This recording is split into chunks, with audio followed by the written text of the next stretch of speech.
कारी का अर्थ होता है करने वाला, और कारिणा मतलब करने वालों का। जो कर्म करने वाले हैं इस संसार में, उनका गुण संग अस्ति।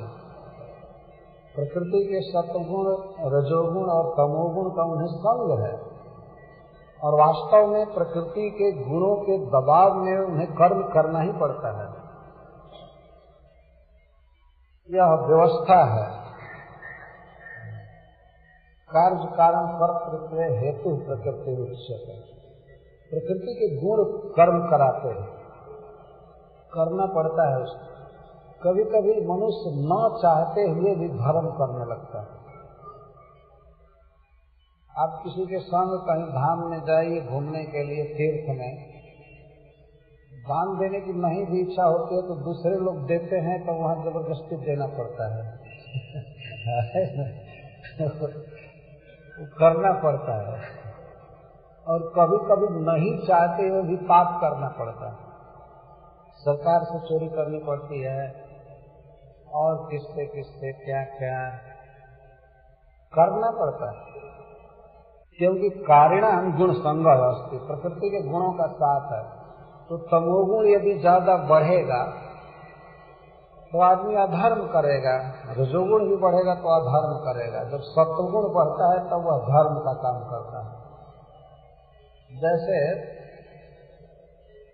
सवेरे हम लोग देखते हैं इसी जुहू के तट पर, समुद्र के तट पर बीच में प्राय सवेरे लोग सत्वगुण में रहते हैं, और भले वो शरीर के लिए काम करते हैं, व्यायाम करते हैं, तेज चलते हैं, लेकिन वास्तव में उस समय उनके मन में रजोगुण और तमोगुण नहीं रहता है। तमोगुण तो वेद छोड़ते ही बीत जाता है, और रजोगुण भी अभी चालू नहीं रहता है। रजोगुण का मतलब है दुकान में जाना, ऑफिस में जाना, कमाने के लिए बेचैन हो जाना, इसको रजोगुण कहते हैं। और तमोगुण में पड़े हुए, सोए हुए, तो तमोगुण और रजोगुण बीत जाते हैं। सत्वगुण प्रेरित करता है कि चलो समुद्र के तट पर टहलो, और उस समय मनुष्य अपने को कुछ सुखी अनुभव करता है, समझदार अनुभव करता है। भगवान ने कहा है कि सुख संगे न बदनाति, ज्ञान संगे न भारत। सत्वगुण सुख की भावना के साथ बांधता है, और ज्ञान की भावना के साथ बांधता है। तो सवेरे हम लोग देखते हैं कि लोग सत्वगुण में रहते हैं, और वह वातावरण शाम के समय जाइए तो वो वातावरण नहीं रहता है।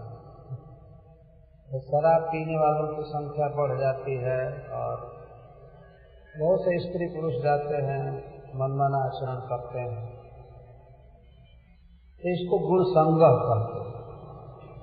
प्रकृति के गुणों के संग में है जीव, उसके अनुसार उसे करना पड़ता है। तो अच्छे काम भी होते हैं, बुरे काम भी होते हैं, प्रकृति के गुणों के दबाव के अनुसार। लेकिन ध्यान रखना चाहिए कि वैकुंठ में प्रकृति के गुण नहीं है, इसलिए वहां जीव तो गलती करे संभावना ही नहीं। कारिणाम गुरु संग अस्ति, ये इस प्राकृतिक जगत की बात कही जा रही है। प्रकृति के गुण के दबाव में अच्छा बुरा कर्म होता रहता है। कोई यह कहे कि यदि कोई अकर्ता रहेगा, कुछ नहीं करेगा, तो उस पर कर्म बंधन नहीं लगेगा, तो इसका उत्तर देते हैं जमराज की दूत की देहवान अकर्म कृत न ही। जो देह धारण किया है, देहवान है, देह वाला है जीव, वो बिना कर्म किए रह ही नहीं सकता। तो बिना कर्म किए रह ही नहीं सकता, और कर्म करना ही है तो इसका अर्थ है कि फल बनेगा, और फल के अनुसार यदि धर्म करेगा तो स्वर्ग जाएगा, और अधर्म करेगा तो नरक जाएगा। और यदि दोनों मिश्रित किया है तो कुछ स्वर्ग कुछ नरक, दोनों भोगना पड़ेगा। जमराज के दूत कहते हैं क्लियर हिसाब है। कर्म करना ही पड़ता है और उसके अनुसार दंड बनता रहता है, फल बनता रहता है। बहुत महत्वपूर्ण प्रवचन है कि हम सभी गुणों के संग में हैं। प्रकृति के जो 3 मोड्स हैं उनको गुण कहते हैं, और इन 3 मोड्स को, 3 भावों को मिलाकर के जितनी भी वस्तुएं बनी हैं उनको गुण कहते हैं। जितना प्राकृतिक पदार्थ है, जड़ पदार्थ सब गुण है, और जीव सदा इन जड़ पदार्थों के साथ रह रहा है। और बाहरी जगत की बात तो छोड़ दीजिए, केवल शरीर भी उसका रहे तब भी उसे गुणों का संग करना पड़ रहा है। इसमें जीव बहुत थोड़ा है। उपनिषद में लिखा गया है कि बालाग्र शतभागस्य शतधा कल्पितस्य च, यदि एक केश के, बाल के अग्रभाग के 100 भाग किए जाए, जो कि संभव नहीं है। केश के अग्रभाग को 100 टुकड़ा करने वाली कोई मशीन नहीं है, नहीं किया जा सकता। लेकिन कदाचित मान लीजिए कोई 100 टुकड़ा कर दे उसका, और उसमें से फिर एक टुकड़ा को लेकर के 100 टुकड़ा किया जाए, उतना छोटा सूक्ष्म जीव का स्वरूप है। और हम इस पूरे जड़ पदार्थ में, गुणमय शरीर में थोड़ा सा है, थोड़ा सा पार्टिकल चिन्मय जीव है। बाकी तो सब लंप ऑफ मैटर, गुण संग है अस्थि। जीव वास्तव में महाप्रदेश में रह रहा है। चिन्मय जगत में रहना चाहिए जीव को, जहाँ केवल चिन्मय वस्तुएं हैं, स्पिरिचुअल चीज सब कुछ है। लेकिन जीव इस जड़ शरीर में है, गुण संग है। तो जिन गुणों के परिणाम से यह देह बना है, तो वे गुण आपस में संघर्ष करते हैं। कभी सतगुण बढ़ता है, कभी रजोगुण बढ़ता है, कभी तमोगुण बढ़ता है, और जब भी एक बढ़ता है तो दोनों को दबा करके बढ़ता है। भगवान ने 14वें अध्याय में भगवद गीता को बड़ा क्लियर बताया है कि किस तरह से रजोगुण बढ़ जाता है दबा करके सत्वगुण को, सत्वगुण किस तरह बढ़ता है। और जब पर्टिकुलर गुण बढ़ते हैं तो उसके कारण जीव के मन में, इंद्रियों में और शरीर में विकार देखा जाता है। इसके अनुसार स्पष्ट, जैसे मान लीजिए किसी में तमोगुण बढ़ गया खूब और वह व्यक्ति रोने लगा, शोक तमोगुण का कार्य है। जो कोई शोक करता है या क्रोध करता है, लोभ करता है, तो ये तमोगुण का काम है। लोभ तो रजोगुण का काम है, लेकिन शोक, क्रोध, निद्रा ये सब तमोगुण का काम है। जब तमोगुण बहुत अधिक बढ़ जाता है, जीव अनावश्यक शोक में पड़ जाता है, तो उसकी आंखों से आंसू आना, गला सूख जाना, वाणी गदगद हो जाना, ये सब प्रभाव देखे जाते हैं। पहले तो ये मन को प्रभावित करते हैं गुण, और जब मन प्रभावित होता है तो शरीर भी प्रभावित हो जाता है। इस तरह से होता है। जो शरीर में क्रोध आ जाता है, पहले मन में क्रोध आता है, तो वह क्रोध मन से अपने को प्रकाशित करता है, उसके बाद आंख पर आता है।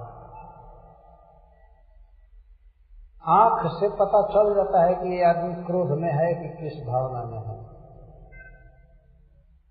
छिपा नहीं सकता है कोई आदमी क्रोध को। मन के बाद क्रोध का पहला प्रकाशन नेत्रों पर होता है। नेत्र पर क्रोध आकर के रह जाए तब तो ठीक है, यदि वो वाणी पर आ गया तो अब रुक नहीं सकता है। तब गाली गलौज यह हुआ, अब जहाँ वाणी पर आ गया तो फिर हाथ में भी आएगा, लात में भी आएगा, पूरे शरीर को कवर कर लेगा। इस प्रकार से गुणसंग है हमारा। कभी कभी लोग ये रंज हो जाते हैं कि हमारे सामने आदमी चुप क्यों नहीं हो गया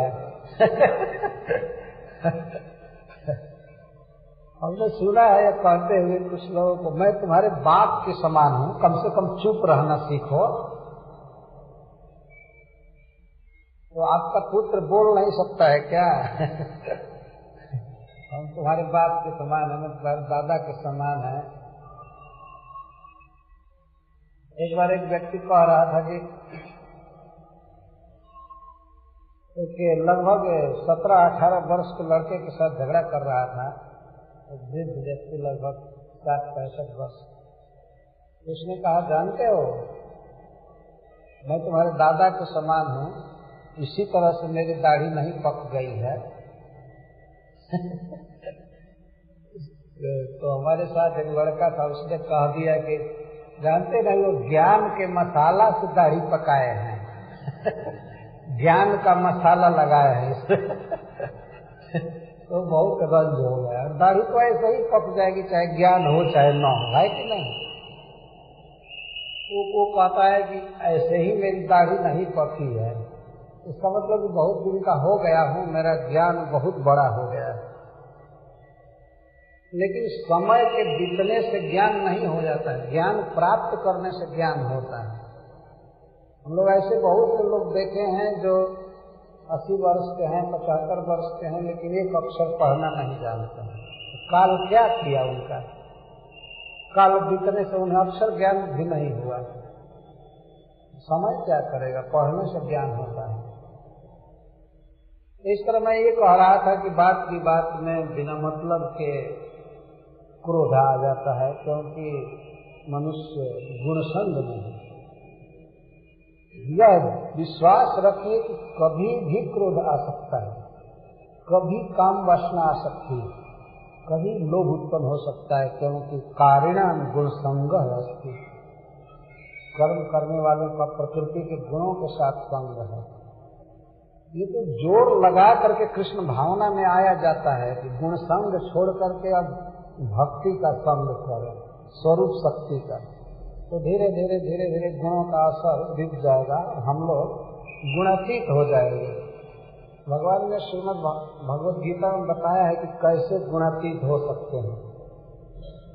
मां चयो व्यभिचारेण भक्ति योगेन सेवते स गुणान् समतीत्येतान् ब्रह्म भूयाय कल्पते। जो अव्यभिचारिणी भक्ति से मेरी उपासना करता है वह गुणों से पार हो जाता है। ये उपाय बताया है। तो बड़ा महत्वपूर्ण शब्द है कि मनुष्यों का प्रकृति के गुणों के साथ संग है, इसलिए उससे शुभ अशुभ सब कर्म होते रहे।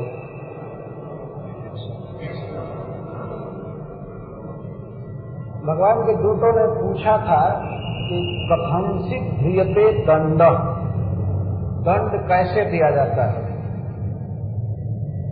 अर्थात किसको दंड दिया जाता है, कितना दिया जाता है, किस कारण से दिया जाता है, उसको संक्षेप में बता रहे हैं। येन जावान् यथा धर्मो धर्मो वेह समीतः स एव तत्फलं भुङ्क्ते तथा तावद् अमुत्र वै। येन जावान् यथा धर्मो धर्मो वेह समीतः स एव तत्फलं भुङ्क्ते तथा तावद् अमुत्र वै।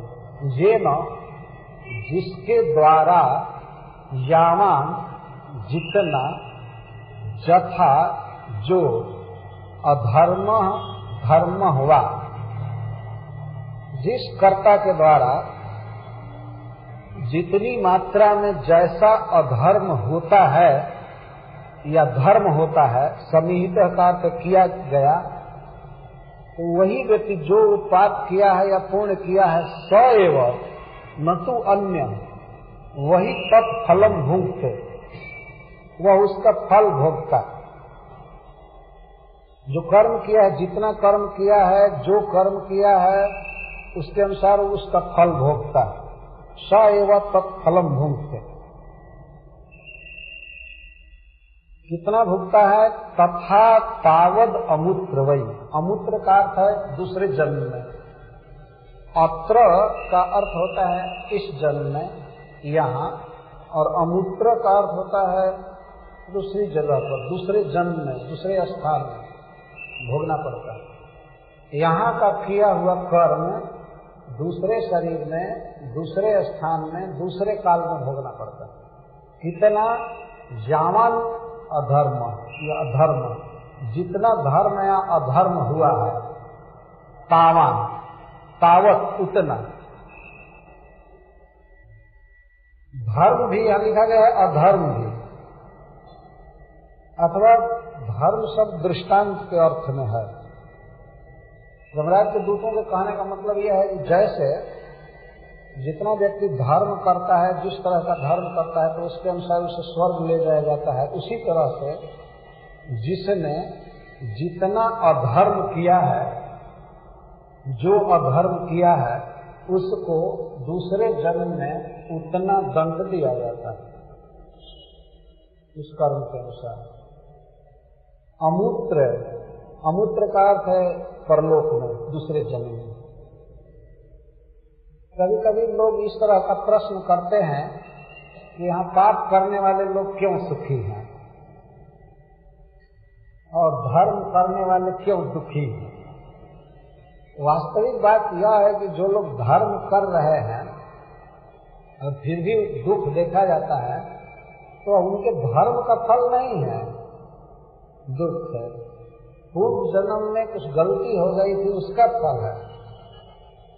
और पापी यदि सुखी देखे जाए, ऐसे सभी पापी सुखी नहीं देखे जाते हैं, लेकिन मान लीजिए अगर पापी सुखी देखा जा रहा है, तो उसके इस पाप का वो फल नहीं है सुख। इस पाप का फल उसे परलोक में भोगना पड़ेगा। पहले उसने कुछ पुण्य किया था, धर्म किया था, इसी से उसको यहाँ सुख मिलता है।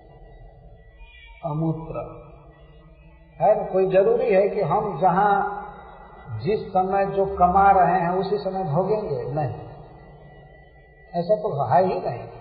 आदमी का ऑफिस कहीं है, कारखाना कहीं है, भोग रहा है अपने घर में, है ना। वो डिफरेंट प्लेस पर डिफरेंट टाइम में भोग रहा है। ऐसे शरीर वही है, एक उदाहरण नहीं बैठता, लेकिन ये समझ लेना चाहिए कि कोई आवश्यक नहीं है कि आज हम जो कर्म कर रहे हैं उसका फल आज मिलेगा। सेंट% फल दूसरे जन्म में मिलेगा, ये शास्त्र कहता है। इस समय जो कर रहे हैं उसका फल दूसरे जगह मिलेगा, और जो पहले किए हैं वो भोग रहे हैं। जैसे मान लीजिए आज कोई उत्पादन किया या नौकरी किया, तो आज का वेतन तो खा नहीं रहा है, कुछ दिन पहला महीना मिला था उसको खा रहा है, और अब जो कर रहा है उसका आगे मिलेगा। तो चाहे दुकान हो, चाहे सर्विस हो, व्यापार हो, कुछ खेती हो, कुछ भी हो, तत्काल फल नहीं मिलता है। किसान भी खेती करते हैं तो वो उस दिन भी खाते हैं जिस दिन बीज बोते हैं,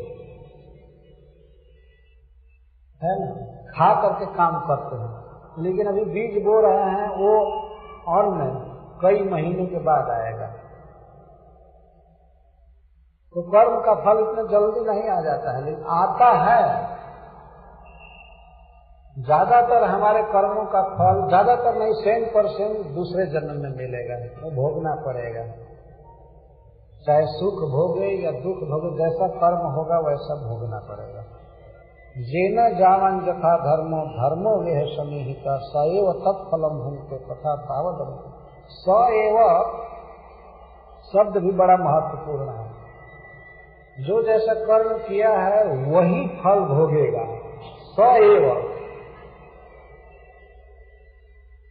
दूसरा नहीं। यदि शेयर करके मिल करके पाप किया है तब तो सब भोगेंगे ही, उसमें हो गए सब जितना जो किया है। लेकिन ऐसा कुछ लोग ये समझ सकते हैं कि हम परिवार के लिए पाप कर रहे हैं तो परिवार के लोग भी हमारा साथ देंगे नरक जाने में। नहीं जाएंगे। वो पाप की कमाई खाए हैं तो खाने के कारण वो जाएंगे, अपना उनका कर्म हुआ। लेकिन जो पाप करके परिवार पोषता है वो जाएगा अकेले, परिवार यही छूट जाएगा। यदि कोई पिता अपने पुत्र से कहे कि बेटा तुम्हारे लिए बहुत पाप किया, चलो नरक में कुछ साल तुम रहना, कुछ साल मैं रहूंगा, तो कहा नहीं तुम जाओ। तुम्हारा बैल का रुपया कौन भोगेगा, मैं नरक में जाऊंगा। तो पिता की कमाई ले लेता है, लेकिन सुख दुख नरक भोग नहीं सकता। मृगारी के विषय में यही नारद जी ने कहा था। वो जो व्याध, प्रसिद्ध व्याध चैतन्य चरितामृत का है मृगारी, नारद जी ने उसे कहा कि देखो तुम जो पाप करते हो तुम्हारे परिवार के लोग नहीं बांटेंगे। वो कहा ठीक है, तो मैं घर से पूछ करके आ रहा। नहीं, वाल्मीकि जी ने कहा था, रत्नाकर नाम का दास। तो नारद जी को एक पेड़ में बांध दिया, कहा कि मैं यहाँ तक घर से पूछ करके आ रहा, अगर झूठ बोला होगा तो तुमको दंड दूंगा। तो बांध करके चला गया। पूछा अपनी पत्नी से, बच्चा से और सब लोगों से कि हमने इतना पाप किया है, इस पाप में आप लोग भाग लेंगे कि नहीं, दुख भोगना होगा तो आप भोगेंगे कि नहीं। हमने कहा नहीं, हम क्यों दुख भोगेंगे, हम दुख नहीं भोगेंगे। इसी पर उसको वैराग्य हो गया। फिर आया, नारद जी को खोल दिया और कहा कि हमें मंत्र दीजिए। तो उन्होंने राम राम कहा कि राम राम कहो, लेकिन वो रात दिन मरा मरा मारा मारा किया था, उसको राम राम भी भूल गया। बाद में उल्टा नाम जपने लगा। उल्टा नाम जपत जग जाना बाल्मीकि भय ब्रह्म समान। तो ब्रह्मा जी के समान हो गया रत्नाकर, उल्टा नाम जप करके। तो सीधा नाम जपने से क्यों नहीं भगवान मिलेंगे। हरे कृष्णा कृष्णा कृष्णा हरे हरे, हरे राम राम राम हरे हरे। तो इस प्रकार से यहाँ जो स एव सह एव, वही तत्फलम भुंक्ते, वह फल भोगता है। एव शब्द का अर्थ है न अन्य, अन्य कोई नहीं। पाप करके जिस परिवार को पोषते हैं, परिवार भी यही रह जाता है, घर भी यही रह जाता है, वो पैसा ऐसा सब यही रह जाता है, और जीव अकेले चलता है भोगने के लिए पाप की कमाई। एक श्लोक में कहा गया है कि कौन लोग कहाँ छूट जाते हैं। तो बताया गया है कि पशु गोष्ठ में छूट जाते हैं। जैसे पशु, आजकल का पशु तो ये कार है, या मोटरसाइकिल है, हॉर्स पावर, ये सब घोड़ा है। जितना हॉर्स पावर का कार है उतना घोड़ा आपके घर में है। कहने का मतलब ये घोड़ा गाड़ी सब गराज में रह जाएंगे मरने पर, जीव के साथ नहीं जाएंगे, यहीं छूट जाएंगे। एक गोष्ठ में छूट जाते, पशवस्त गोष्ठ। और भारजा कहाँ छूट जाएगी, पत्नी गृह द्वारी। उसके लिए ऐसा कहा जाता है कि पति के साथ वो स्मशान में न जाए, तो गृह द्वारी उसको घर से बाहर नहीं जाने देते हैं। स्वजन तुम यहीं रह जाओ, और स्वजन लोग स्मशान तक जाते हैं। और देह कहाँ तक कहाँ पड़ा रहता है, देह चिताया, देह चिता पर जल जाता है। और जीव अकेले चलता है, जो किया है वो भोगने के लिए। कोई साथी नहीं, कोई परिवार नहीं, कुछ नहीं। यमराज के दूत मारते हैं, पीटते हैं, करते हैं, कोई सहायता करने वाला नहीं। यदि बेटा भक्त हो गया है या श्राद्ध कर दिया अच्छी तरह से, तो कुछ सुनवाई वहाँ होती है, नहीं तो सब भोगना पड़ेगा। इन श्लोकों में ये भाव व्यक्त किए गए, स एव तत्फलम भुंक्ते, वही कि न केवलम सूर्योदय धर्मम साक्षिण अपितु अर्थापति इत्याहु जपे। अगले श्लोक में कह रहे हैं, केवल सूर्य आदि की गवाही से ही दंड नहीं दिया जाता है उसको। ऐसी बात नहीं है कि केवल सूर्य चंद्रमा आदि गवाह हैं। गवाहों को तो एक तरफ रख दीजिए। संस्कृत में अर्थापत्ति साधन है, उसके द्वारा भी पता लग जाता है कि कौन पापी है कौन धर्मात्मा है। अर्थापत्ति 5 प्रकार से जो ज्ञान प्राप्त किया जाता है उसमें एक साधन है। अर्थापत्ति का अर्थ होता है अनुमान। अनुमान से पता लग जाता है कि कौन धर्म किया है और कौन अधर्म किया है और क्या गति होगी उसकी आगे और पहले भी वो क्या था। अनुमान भी 2 प्रकार का होता है। एक तो कार्य को देख करके कारण का अनुमान किया जाता है और एक कार्य को देख करके पिछले कार्य का और अगले कार्य का अनुमान किया जाता है, जिसको अर्थापत्ति कहते हैं। श्रील जीव गोस्वामी ने लिखा है किस तरह से ज्ञान प्राप्त किया जाता है, तो इसमें अर्थापत्ति है। उसको कहते हैं जथेह देव प्रवरः त्रैविध्यम उपलभ्यते भूतेषु गुण वैचित्र्यात् तथा अन्यत्रानुमीयते। हे देव प्रवरा, हे देवताओं में श्रेष्ठ, भगवान के पार्षदों के लिए संबोधन दे रहे हैं। हे देव प्रवरा, जथा इह, जैसे इस जगत में इस जन्म में त्रैविध्यम उपलभ्यते 3 तरह के प्राणी देखे जाते हैं। कोई दुखी है, कोई सुखी है, कोई दोनों मिश्र है, मिश्रित है, और कोई पापी है, कोई पुण्यात्मा है, और कोई दोनों है। इस तरह से देखा जा रहा है। त्रैविध्यम उपलब्ध, कहीं भी दुनिया में जाइए आप देख सकते हैं, कुछ आदमी बहुत दुखी हैं, कुछ आदमी बहुत सुखी हैं, और कुछ आदमी मिडिल हैं, दुख और सुख दोनों। भूतेषु गुण वैचित्र्य, क्यों है ऐसा? क्योंकि जीवों पर गुणों की विचित्रता, अनेक प्रकार के गुण हैं। 3 गुण मिल करके पितृ के 9 81 स्तर अनंत हो जाते हैं। तीनों गुणों का आपस में रिएक्शन होता है, इसलिए जीवों की दशा जो है भिन्न प्रकार की हो जाती है गुण वैचित्र्य के कारण। तो जैसे गुणों की विविधता के अनुसार यहाँ त्रिविधता देखी जाती है, तो इससे अनुमान कर लिया जाता है कि अन्यत्र जन्मांतरे अपि ऐसा होता है।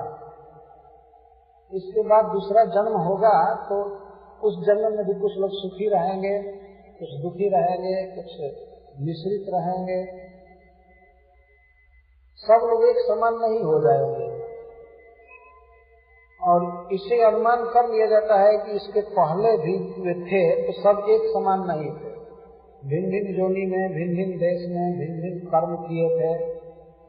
इस तरह समझाया, इसी को दृष्टांत से समझा रहे हैं। वर्तमानोऽन्यो कालो गुणाभिज्ञापको यथा एवं जन्मान्योरे तद्धर्मा धर्म निदर्शनम। जैसे वर्तमान काल अन्यो गुणाभिज्ञापको, वर्तमान समय भूतकाल और भविष्यत काल के गुणों को ज्ञापित करता है, बता देता है। श्रीधर स्वामी उदाहरण देते हैं, जैसे बसंत,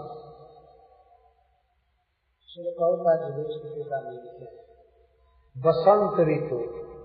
मान लीजिए बसंत ऋतु वर्तमान में चल रहा है, तो बसंत में कुछ स्पेशल फूल खिलते हैं और फल लगते हैं, भंवरे गुनगुनाते हैं, कोयल गाते हैं, मंद सुगंध समीर बहता है। तो इसके द्वारा सहज अनुमान किया जा सकता है कि इसके पहले जितने भी बसंत बीते हैं उनमें इसी तरह के फूल खिले होंगे, इसी तरह के फल लगे होंगे, है ना। इसको अर्थापत्ति कहते हैं। जब हम इस वर्तमान बसंत को देखते हैं तो जो बसंत ऋतु की विशेषता है, वो जितने भी बसंत बीत गए हैं उनमें लगभग ऐसा ही वातावरण रहा होगा, और आगे भी जितने बसंत आएंगे उनमें भी इसी तरह के फूल खिलेंगे, इसी तरह के फल लगेंगे, ऐसा ही वातावरण रहेगा।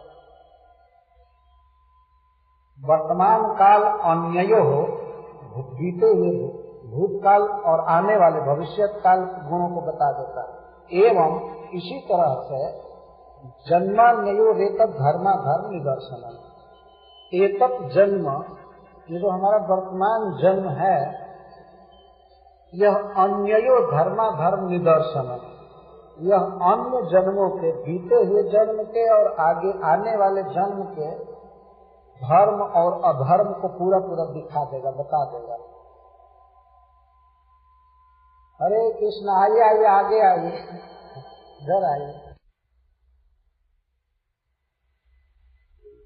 वर्तमान कोई काल विशेष बीते हुए काल और आने वाले काल का सूचक होता है, बता देता है। उसी तरह से मनुष्य का यह वर्तमान जन्म बता देता है, दिखा देता है पिछले जन्म को और अगले जन्म को। भूतकाल में यह मनुष्य कितना पापी था या कितना धर्मात्मा था, उसके वर्तमान जन्म से सब पता चल जाता है। और आगे भी उसका जन्म धर्म में रहेगा या अधर्म में रहेगा, ये पता चल जाता है। आगे वर्तमान बता देगा। बसंत ऋतु के उदाहरण से इसको समझाया गया है।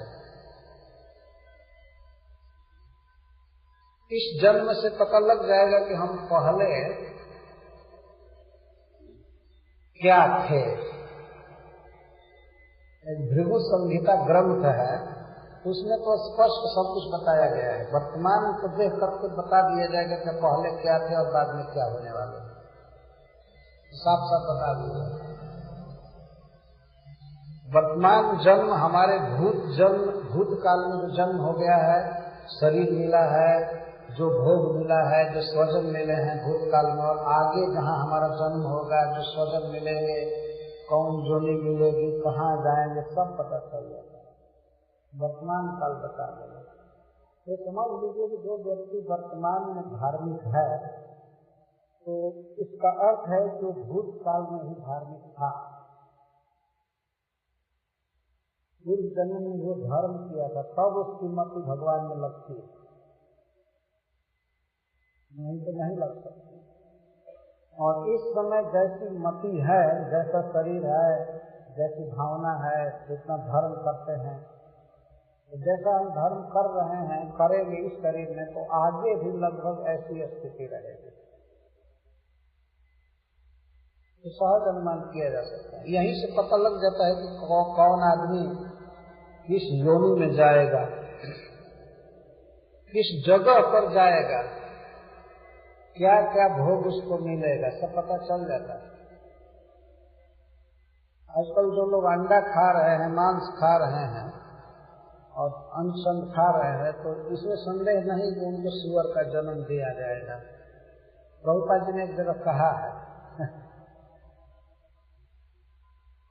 वर्तमान जन्म बता देगा, जब इस जन्म में सुअर जैसा रह रहा है, तो अगले जन्म वो देवता थोड़े हो जाएगा। आदत अन्न शब्द खाने की है, इसका मतलब कि ऐसा फ्री किया जाएगा कि खाने में कोई नियम नहीं रहेगा, जो भी खाओ, ऐसा भगवान बंद देते। तो हमारा वर्तमान जन्म पिछले और अगले जन्म के धर्म और अधर्म का निदर्शन करा देता है। निदर्शन करते नितराम दर्शन, साफ साफ पता चल जाएगा कि हम पहले क्या थे और बाद में क्या होने वाला है। इसलिए वर्तमान को सुधारना चाहिए। तो पिछले जन्मों पर तो बस नहीं है, लेकिन वर्तमान के अनुसार आगे जन्म होने वाला है, वो तो सुधार सकते हैं।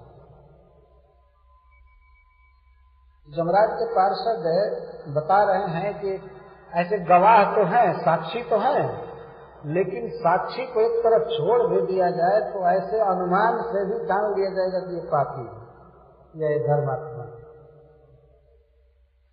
ऐसा है। तो ये लोग ये कह रहे हैं कि अजामिल पापी है। वर्तमान में जो वेश्यागमन किया है, चोरी किया, हिंसा किया, क्या क्या किया, तो कई जन्मों का एक पापी है, और इसीलिए आगे भी नरक में इसको ले जाना जरूरी है, इसको छोड़ दिया। ये तो बात कह दी अर्थापत्ति, गवाह की बात कहे, अर्थापत्ति कहे। अब कह रहे हैं कि ये सब तो एक तरफ है, मनसै व पूरे देव पूर्व रूपम विपश्यति अनुमीमांसते पूर्वम मनसा भगवान अजः। इस श्लोक में दो अर्थ चलते हैं, एक तो अर्थ जमराज जी है और दूसरा परमात्मा हृदय में अंतर्जामी। तो पहले जमराज जी का अर्थ लेते हैं। देव मतलब सर्व पूज्य भगवान धर्मराज पूरे अपने नगर में संयमनीपुरी में रहकर ही मन से ही सबके पूर्व रूप को देखते और अपूर्व रूप की मीमांसा करते हैं, अनुमीमांसक बाद में विचार करते हैं। जमराज जी अपने पुरी में रहते हैं, प्राय बहुत कम इधर उधर घूमते हैं, क्योंकि वहां पर पापियों को दंड देने का फैसला करना होता है, बहुत महत्वपूर्ण पद है, सुप्रीम जज है, तो एक दिन की फुर्सत नहीं, वहां संडे फंडे नहीं चलता है, बंद हो ऑफिस, क्योंकि प्राणी रोज मरते हैं और उनको दंड देना उनका कार्य है। लेकिन वे इतना एक्सपर्ट है, वे ब्रह्मा जी के समान है, शक्तिशाली। अतः अपने लोक में रह करके ही जीवों के, मनुष्यों के खास करके पूर्व रूपम विपश्यते विशेषण पश्यते, पूरा पूरा देख लेते। पूर्व रूपम का अर्थ है कि यह पूर्व शरीर में मर करके जमराज के यहाँ जाता है, उसके पहले जो शरीर है, मतलब हम लोगों का ये शरीर, पूर्व रूपम विपश्यते, वो देख लेते हैं कि कितना धर्म किया है, कितना अधर्म किया है, किस तरह का आचरण किया है, पूरा देखते हैं एक एक सेकेंड का। यदि जमराज जी से पूछा जाए कि अमुक पापी 1 करोड़ वर्ष पहले इस घंटा पर, इस मिनट पर, इस दिन को क्या किया था, तो तुरंत उत्तर देते हैं, इतना समर्थ है। क्योंकि भगवान इसमें लिखा गया सर्वज्ञ और अजर, अजन्मा, उनका शरीर नहीं बदलता, इसलिए पूरा पूरा ज्ञान रखते, अजन्मा अजर। अब आप विचार कर सकते हैं कि एक व्यक्ति अनंत कोटि जीवों के, विशेषकर मनुष्यों के कर्म को, उनके आचरण को याद रख रहा है और उसके अनुसार अपूर्वम अनुमीमांसते, अपूर्व का अर्थ है कि बाद में इसको क्या शरीर दिया जाएगा, कहाँ शरीर दिया जाएगा, क्या खाने को दिया जाएगा, कितना मारा पीटा जाएगा या देवता बनाया जाएगा, इसको क्या क्या सुख दिया जाएगा, इसको अनुमीमांसते विचारयति, विचार करते हैं। पहले के आचरण को देख लेते हैं, तब बाद में उसको क्या शरीर मिलेगा, भोग मिलेगा, सब विचार कर लेते हैं। इसका अर्थ है कि प्राणी पाप करके बच जाए, ये संभावना ही नहीं। एक तो उधर गवाह लगे हुए हैं और दूसरी अर्थापत्ति न्याय है, और तीसरा जमराज जी स्वयं देखते रहते हैं, और चौथा परमात्मा हृदय में बैठा हुआ सब देख रहे हैं। जहां जहां जीव गया, जिस जिस शरीर में, वो सब भगवान देखते। तो भगवान में और जीव में भेद है, भगवान सब देखते हैं। पूर्व रूपम विपश्यति, विचार कर लेते हैं और उसके अनुसार दंड देते हैं। ऐसे अंदाज से दंड नहीं देते हैं, सब देख करके कितना पाप किया है, इसको किस नरक में गिराया जाए, कितना दिन गिराया जाए, कितना मारा पीटा जाए, सब बिल्कुल हिसाब से रहते। आजकल हम लोग देखे हैं, कुछ लोग जो बैंक में रुपये जमा करते हैं, कहीं पैसा, कहीं मान लीजिए मार्केटिंग करना है, तो उनको कोई जरूरी नहीं कि कैश लेकर के जाएं, क्रेडिट कार्ड लेकर के जाते हैं। कहीं तेल भराना हो, गैस भराना हो, यहाँ तक कि उनको नोट भी लेना हो पैसा, तो मशीन में से आ जाते हैं। लेकिन इतना उनका माइनस हो जाता है, इतना सूक्ष्म नियम है बैंक में जमा किया हो रुपया उनका माइनस होता रहता है, चढ़ता रहता है। तो मनुष्यों के पास जब इतनी बारीक व्यवस्था है तो जमराज के यहाँ कितनी बारीक व्यवस्था होगी, कितनी सूक्ष्म व्यवस्था, सब देखते रहते, इतने समर्थ हैं। पूर्व रूप को देख करके अपूर्व रूप पर विचार करते हैं कि जब जस्यानुरूपम भवति तब विचारय थे, जिसके लायक जो शरीर होना चाहिए, जो दंड होना चाहिए, जो पुरस्कार होना चाहिए, वो सब निश्चित कर लेते हैं। उन्हें किसी से पूछने की आवश्यकता नहीं पड़ती। इतने गवाह हैं तो ऐसा मत समझिए कि बार हो जाकर के गवाही देते हैं, जरूरत ही नहीं पड़ती। धर्मराज जी अकेले समर्थ हैं। ऐसे फिर भी ये लोग अपनी अपनी गवाही भेज देते हैं, लेकिन धर्मराज जी उसको देखते नहीं, इतना कंप्लीट ज्ञानी है कि वो सब देख लेते हैं। इसलिए एक ही श्लोक में 2 बार मनसा शब्द का प्रयोग किया गया, मनसैव और बाद में मनसा भगवान अगर। कहीं जाते नहीं है देखने के लिए कि देख देख करके और ये लिखेंगे कि कौन क्या पाप कर रहा है। बैठे बैठे पूरे एवं अपने नगर में ही सब देखते रहते। जैसे मैं कल कैमरा का उदाहरण दिया था,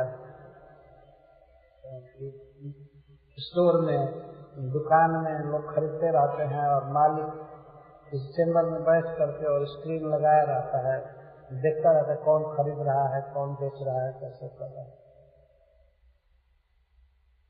जमराज जी की नगरी का नाम है संयमनी। संयमनी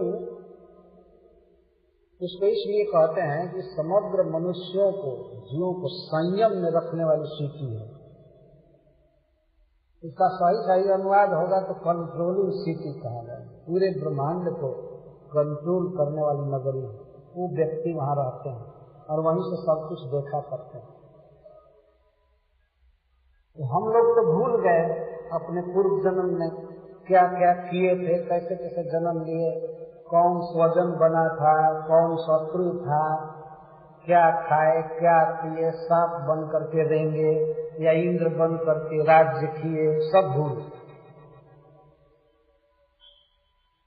इसीलिए अगले श्लोक में कह रहे हैं कि अज्ञ, एक तरफ अज्ञ है और एक तरफ भगवान। तो भगवान अनंत कोटि जीवों के कर्म को देखते रहते हैं और अज्ञ जीव अपने ही कर्मों को नहीं देख पाता है। बड़ा सुंदर दृष्टांत के द्वारा इसको समझा रहे हैं।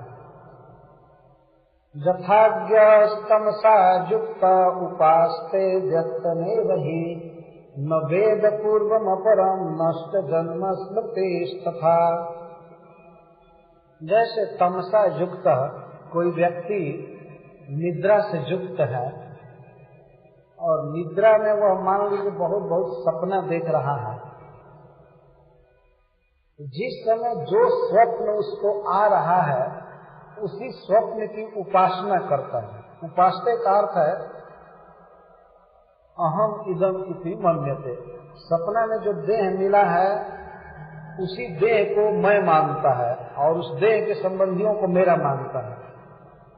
जो सपना जिस समय उदित रहता है उसी को देखता है और इसके पहले वो बहुत बहुत सपना देख चुका है और आगे भी सपना देखेगा, उसकी याद उसे नहीं आती है ना। जो सपना देख रहा है बस उसी को सत्य मानता है, इसके पहले भी वो सपना बहुत देख चुका है, इसकी याद नहीं आती है और आगे भी बहुत बहुत सपना देखेगा, इसकी याद नहीं आती है।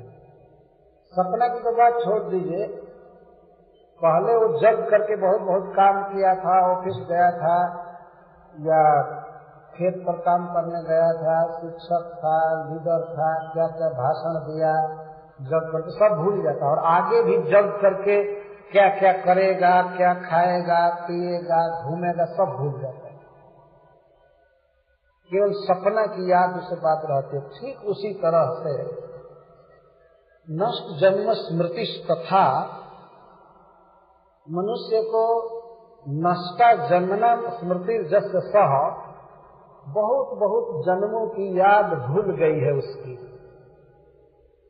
और आगे भी जन्म लेगा, ये तो याद करने का कोई प्रश्न ही नहीं। जन्म लिया हुआ सब भूल गया।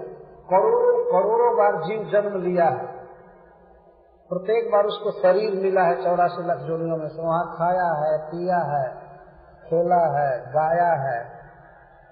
कितना बार इंद्र बना होगा या कीट पतंग बना होगा, लेकिन आज याद है किसी को? इसमें से एक भी आदमी याद कर सकता है? नहीं याद। तो क्या आप समझते हैं कि कोई याद नहीं किया है? भगवान अजह, अजन्मा भगवान सब देखते हैं। हम लोग तो नहीं देखते, हम तो व्यक्त में वो उपासते, जो व्यक्त शरीर है इस समय अपने कर्म फल के अनुसार ईश्वर के द्वारा जो उपस्थापित देह है, जो देह दिया गया है, हम देह लिए नहीं है, ईश्वर ने, भगवान ने हमको ये देह दिया है, तो हम इतने अज्ञ हैं कि इस देह को ही मैं मान बैठते हैं। व्यक्त में वो उपासते, कर्मों के अनुसार भगवान ने यह देह दिया है तो इसी देह को मैं मानते हैं, देह के संबंधियों को मेरा मानते हैं, अपना गांव मानते हैं, नगर मानते हैं। इसके पहले भी हमारा कई बार एड्रेस बदल चुका है, उसका कोई पता नहीं। तो ठीक इसी तरह से एक दिन जब दूसरा जन्म मिलेगा, इस जन्म की बात हम बिल्कुल भूल जाएंगे। बिल्कुल याद नहीं आएगी कि हम बंबई नाम का कोई शहर भी है और इसी बंबई में जन्म लेंगे। कुत्ता बन करके, दिल्ली बन करके पता नहीं चलेगा कि बॉम्बे शहर कहाँ है, मीरा रोड कहाँ है, दादर कहाँ है। दौड़ दौड़ करके भोजन खोजेंगे कुत्ता बनेंगे। कार से चल रहे हैं, कल 4 पैर पर दौड़े, ये हो जाएगा। इस तरह से स्थिति बदलेगी और कोई भी याद नहीं कर पाएगा कि हम बॉम्बे में जन्म लिए थे और यह थे, वह थे, यह थे, पूरा पूरा भूल जाए। और आगे तो भूले ही हुए कहाँ जन्म होगा, क्या होगा।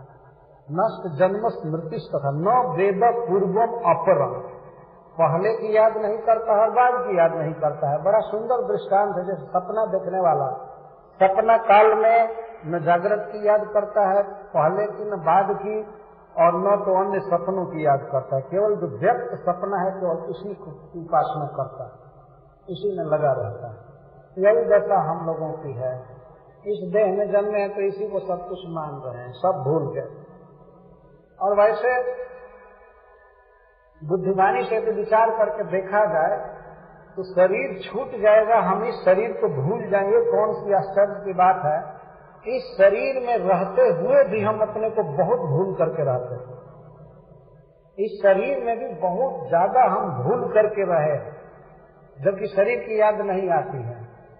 जैसे शयन, सुषुप्ति, गाढ़ निद्रा की स्थिति है या सपना, तो प्रतिदिन हम इस शरीर को कम से कम 6 घंटा भूलते हैं ना। इस देह को बेड पर भूलते हैं रोज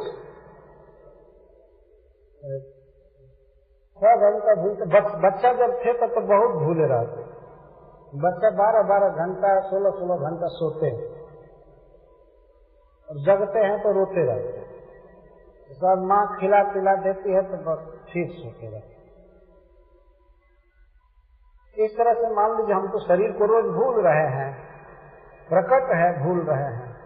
और सबको यदि जोड़ा जाए विस्मृति को, तो प्रतिदिन यदि 6 घंटा जोड़िए और कोई आदमी यदि 80 वर्ष जीवित रहता है तो इसका मतलब कि 20 साल तक अखंड भूला रहा शरीर को, अगर सबको एक साथ जोड़ा जाए, है ना।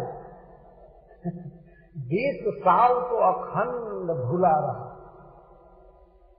न देह की याद रही, न परिवार की याद रही, न इसकी न उसकी, कुछ नहीं।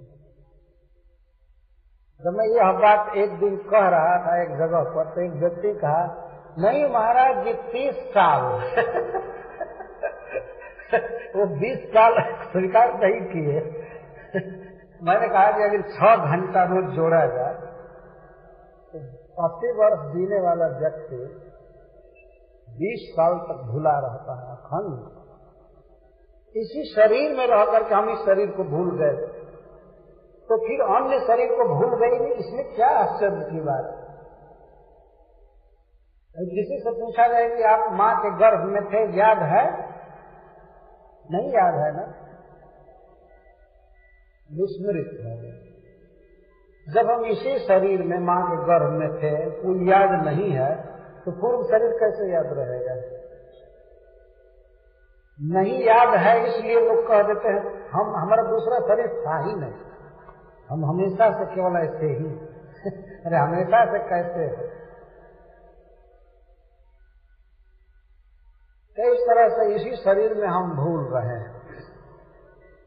तो 30 साल इसलिए कह रहे थे कि बच्चा में ज्यादा सोते हैं और बूढ़ा भी हो जाते हैं, तो उस समय भी सोने के अलावा दूसरा काम ही नहीं रहता है। जगने पर घर के लोगों को गाली देते हैं। बूढ़ा गाली इसलिए देता है कि गाली ही एकमात्र अवलंबन रहता है, नहीं तो उसको कोई खाने को नहीं देगा। जब कुछ गाली देता है तो लोग मुंह बुकर के दे देते हैं, दे दो खाने को, बक रहा है, गाली दे रहा है। एक भक्त कह रहे थे कि बूढ़ा आदमी शब्द बेधी बाण चलाता है तब खाने को मिलता है। खटिया पर लेटे लेटे जब गाली देगा तब कोई खाने के लिए लाएगा, तो इसका मतलब शब्द बेधी बाण चला रहा है। तो शब्द सहन नहीं होता है, तब लोग देगा बुढ़वा बक रहा है, दे दो खाने को, ऐसा कहते हैं। तो उस समय वो भूले रहते हैं, बच्चा तब तो बिल्कुल भूले रहते हैं। और आजकल के नौजवान जो ज्यादा सोते हैं तो उनका तो 30 से भी बढ़ जाएगा। आधी उम्र समझ लीजिए सो करके बिताते हैं, प्रहलाद महाराज के अनुसार। उन्होंने कहा है जीवन यदि 100 वर्ष का है तो 50 साल तो सोने में चला।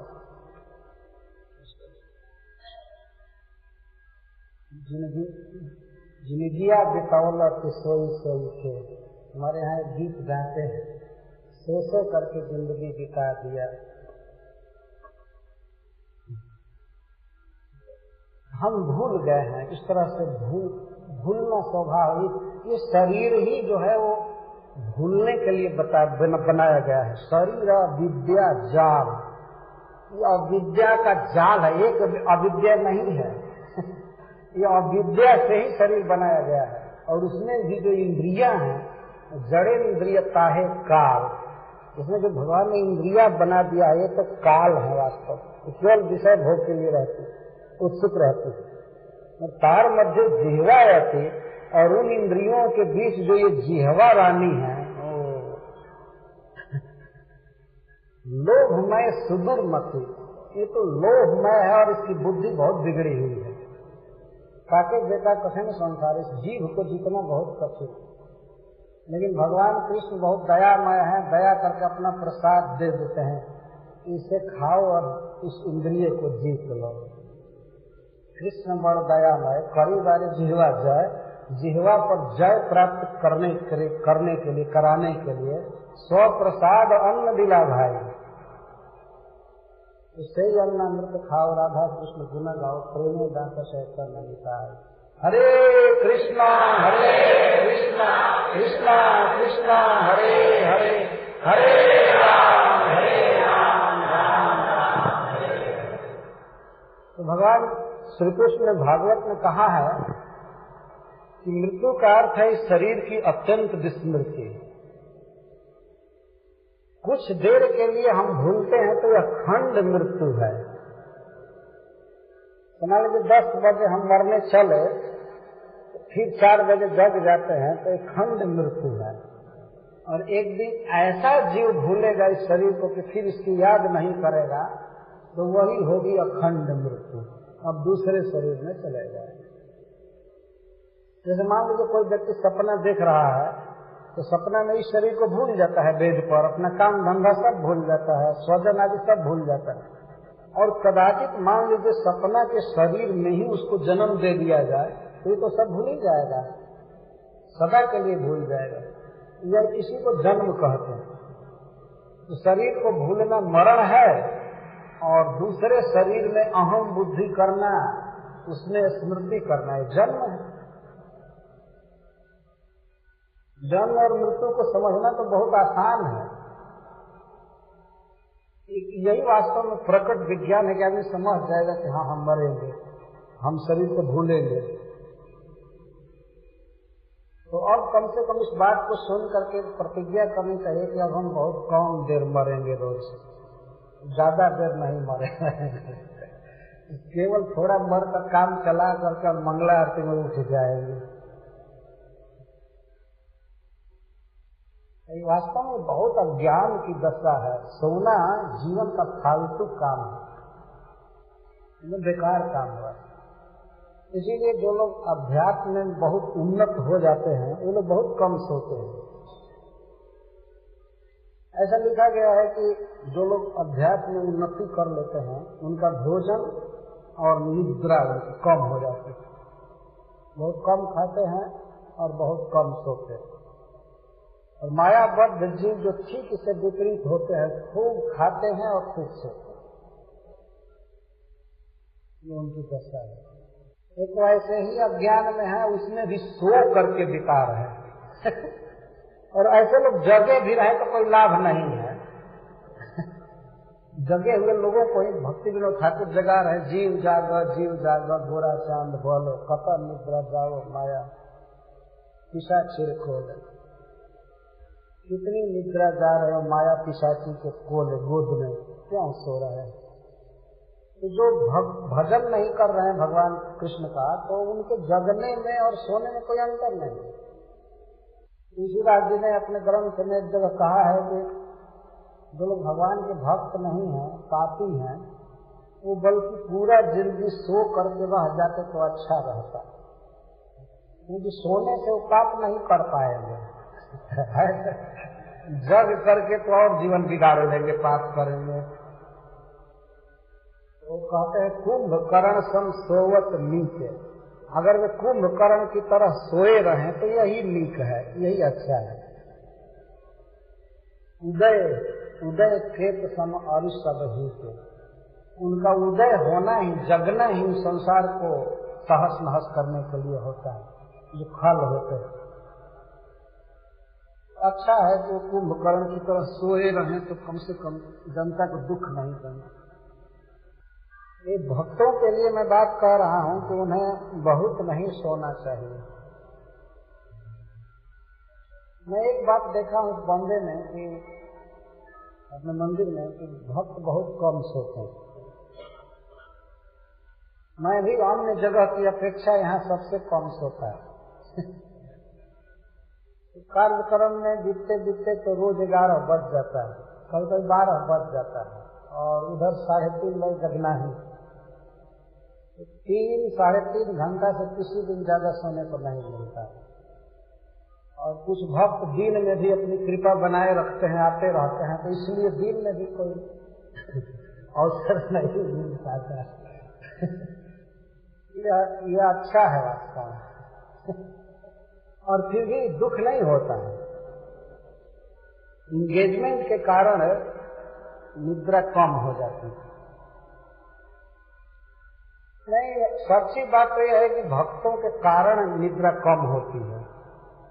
मन में बना रहता है कि मंगलारती में नहीं जाएंगे तो भक्त लोग क्या कहेंगे, इस कारण से निद्रा टूट जाते हैं। तो वास्तव में सच्चा हृदय से पूछा जाए तो अभी अनुराग नहीं हुआ है मंगलारती।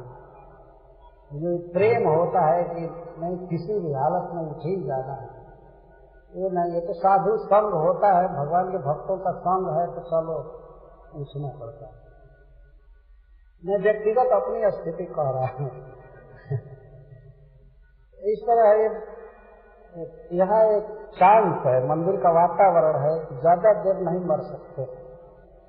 हमेशा जी करके कृष्ण का भजन करना है। हरे कृष्णा कृष्णा कृष्णा हरे हरे, हरे राम राम राम हरे। बहुत महत्वपूर्ण उक्ति है यमराज के दूतों की, नष्ट जन्म स्मृति। जीव को अन्य जन्मों की स्मृति नष्ट हो जाती है।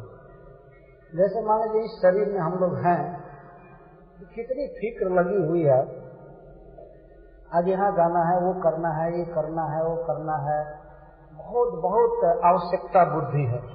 लेकिन जिस दिन शरीर छूट जाएगा और दूसरे शरीर में जाएंगे तो इसकी एक बार याद नहीं आएगी और उसमें फिर आवश्यकता बुद्धि होगी। यहाँ जाना है, ये करना है, वो करना है, ये जरूरी है, ये जरूरी है, ये जरूरी है। न वेद पूर्वम अपरम, न पूर्व शरीरों की याद करता है, न बाद के। शरीर की ही याद नहीं आती है तो उस शरीर में हम क्या क्या कर्म किए, कहाँ कहाँ गए, इसकी याद कहाँ से रहेगी। संस्कृत के एक श्लोक में कहा गया है कि लब्धा त्यक्ताश्च